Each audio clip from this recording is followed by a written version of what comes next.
Hi guys, MrRoflWaffles here. There is another zombies teaser. We got 2 in one day, once again, so I've already posted one video today. Feel free to check that out. Here is the second teaser. This one is actually a video. I'm gonna play it for you now.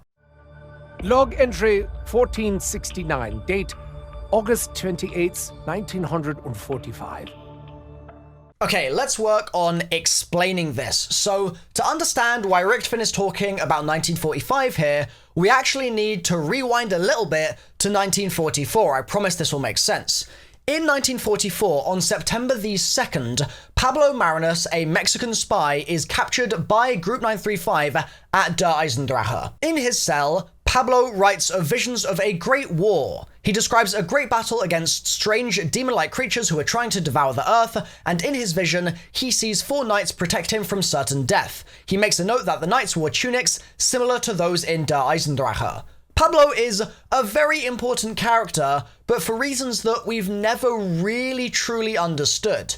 You'll understand why I brought him up in a moment. Later on in the war, in 1945 in fact, Richtofen travels to the Siberian facility, which is where Call of the Dead basically takes place, to do further research on live specimens. That's in July of that year. As the temporary guardian of Samantha, he takes her to the Siberian facility, and Group 935 begins transferring 3 test subjects to the facility for experimentation. Nikolai, Pablo, and Takio. At this point, Dempsey isn't in the picture. On July 24th, 1945, while Richtofen is at that facility in Siberia, 935 begins the development of Deadshot Daiquiri. On August 1st, so we're getting much closer to the date of our new log entry now, the test subjects being sent by 935 arrive at the facility, ready to be experimented on. Then, as far as the timeline is concerned, there's a bit of a gap. It doesn't really say a huge amount between August 1st, 1945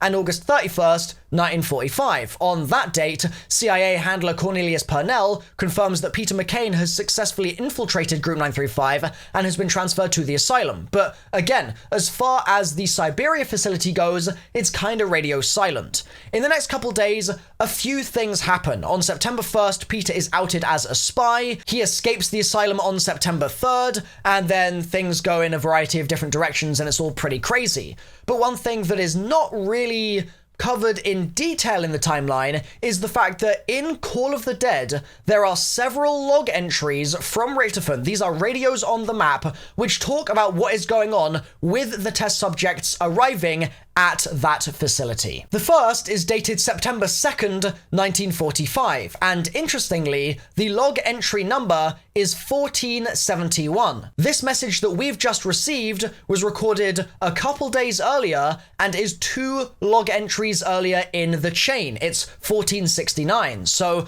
clearly, this log entry we are about to receive is going to flow directly into the following log entries that Richtofen records while he is at the site. On September 2nd, he says, "Dear Diary," and it's great because it's old Richtofen and it just sounds great, man. He says, "Dear Diary, another day, another failure. This time, subject N3WB just slightly improved.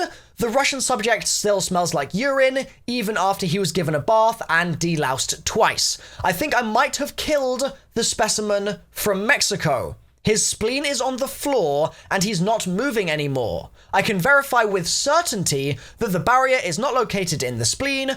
Dr. Maxis must continue no matter the cost. I wonder what he might think of the experiments on the little girl." Richtofen laughs, a monkey screeches. "9, he says, drop that. That's my spleen. Mine." And that's the end of the radio. So later on, we hear more about the other characters, the other experiments. Tank Dempsey and Edward Richtofen have an interaction in one of them. He has the "hit him again with this stick" line and all of that stuff, but that comes a little bit later. We're looking at what happens earlier here, right? That 1469, 1470, 1471 kind of window, because that's what Treyarch is teasing, and presumably that's therefore when we might be injecting ourselves into the map. What I think is really interesting about this is that Dempsey isn't in the picture here at all. He isn't there whatsoever, and Pablo Marinus is very much going to be still alive. On August 28th, he is not reported dead yet. He is there, and he's being tested on. In fact, his spleen is being removed. Now, the links that I want to start building in your mind require us to really quickly pivot to one of the things that we saw earlier today in that previous video that I mentioned. We got another teaser,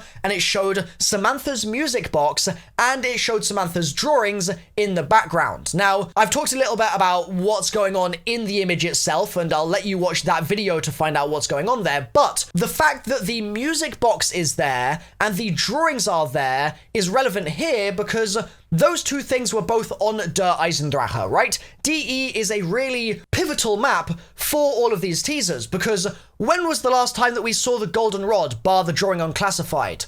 Oh, it was in DE. Samantha's drawings, obviously, in DE. Samantha's music box, in DE. Group 935 facility, in DE. And most interestingly, potentially, Pablo Marinus' extracted spleen in DE. It seems like his spleen is present in the map on the projector screen. So we can start making all these ties between not only Der Eisen, but Pablo, and the fact that Pablo ended up captured at Der Eisen, and Pablo also ended up being killed and having his spleen removed by Richtofen in these radios that we're hearing from Call of the Dead. It's also worth mentioning that on October 3rd, 1940, Group 935 established the Siberia facility near the Tunguska River, and the very next thing that they did was establish their research facility at Der Eisen. So again, the links are manifest here between these two spaces. So with all of that in mind, we are probably going to be getting another teaser tomorrow or later this week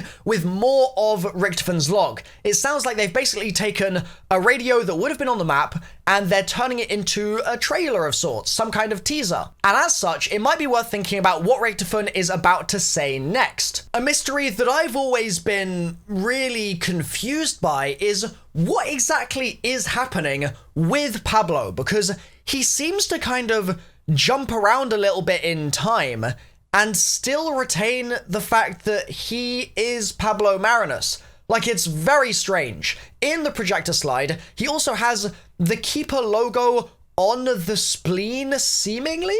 And I have never understood what exactly is going on there. If you've got theories, I'd love to hear them. Maybe you can educate me on this one. I've just never really been sure what was going on there, and that's why, when I did my lightning round with Jason Blundell, I said to him, Jason, is Pablo Marinus human? And he said yes. So he's not just a keeper in disguise. There wasn't something like that going on there. And the fact that Jason knew the answer to that question, or at least was happy to proclaim it in that interview rather than saying pass, is crazy as well. Maybe they really were planning this all those years ago. But Pablo's presence at DE, and then him being at the Siberia facility, and him being involved in the Great War as a knight in battle, as he tells us in that cipher, it's always been very strange to me. It's not been clear if he was kind of projecting his mind into that kind of timeline, and if he was imagining himself as someone else, or if he was genuinely a knight then and a knight in the future, kind of how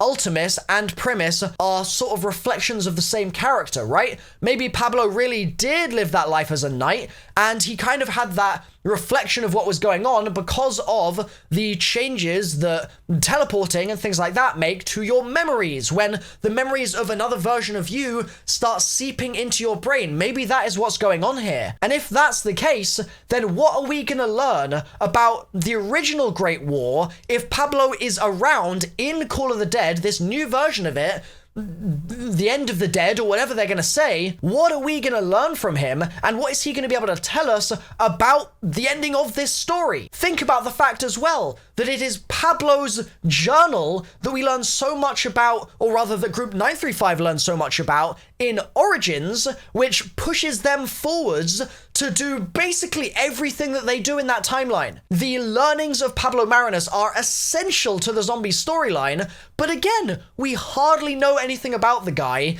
He's one of these characters that feels like the linchpin of so much of the research that's been done, while at the same time being basically never talked about. And I'm very curious to learn more. So hopefully, in this radio, or whatever we end up getting, the continuation of this teaser, Treyarch really lean into trying to maybe answer some questions that we might have about what the hell's going on with Pablo, but also, if they could pose some new questions to us, get us really diving into that old material. Don't just let us sit between the log entries that we've got in Call of the Dead and some of the earlier entries in the timeline where they say that Richtofen has gone to the Siberia facility. Don't just let us sit between those, but instead provoke us. Like, get us really diving into all that old source material and theorizing about what's going on, because I'm pretty confident that is the most healthy, organic, and exciting way to generate storyline hype as we go forward for the next week or so of teasers. We need to be confused, but being kind of tempted with a carrot on the stick, if you will, and shown some kind of answers and some new information, as it seems like we're about to be, but with a lot of mystery still being present. That is the best way to generate hype. Get me making theory videos, get everyone else talking about what's going to be happening here, and making guesses and making predictions and theories, and then other people disagreeing and generating discussion. That's really going to put the zombies community in a good place for the next couple of weeks. The other thing I want to say here is Samantha. Samantha was experimented on at the Siberia facility. Maxis did a terrible job here because he was saying how he was going to be a father figure. Well, I mean, he was obviously her father, but he was trying to be a good father to Samantha and stuff. And then he left her in the kind of clutches of Richtofen, if you will, in the oversight of Richtofen for all this time at the Siberia facility, and let her get experimented on? There was just a huge oversight there. It's a massive hole, and I would be really curious now to learn more, especially now that Maxis has died, about what Samantha feels like from that time that she would have spent there, and how Richtofen feels in retrospect now that he isn't just the crazy ultimate doctor that he once was.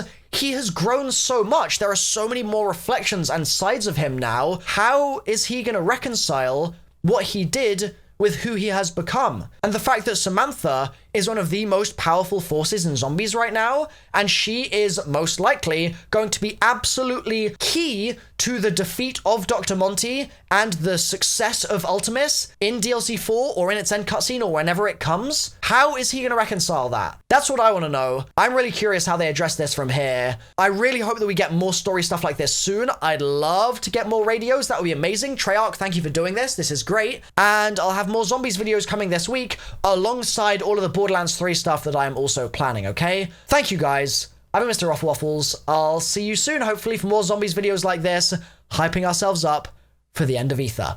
Bye for now.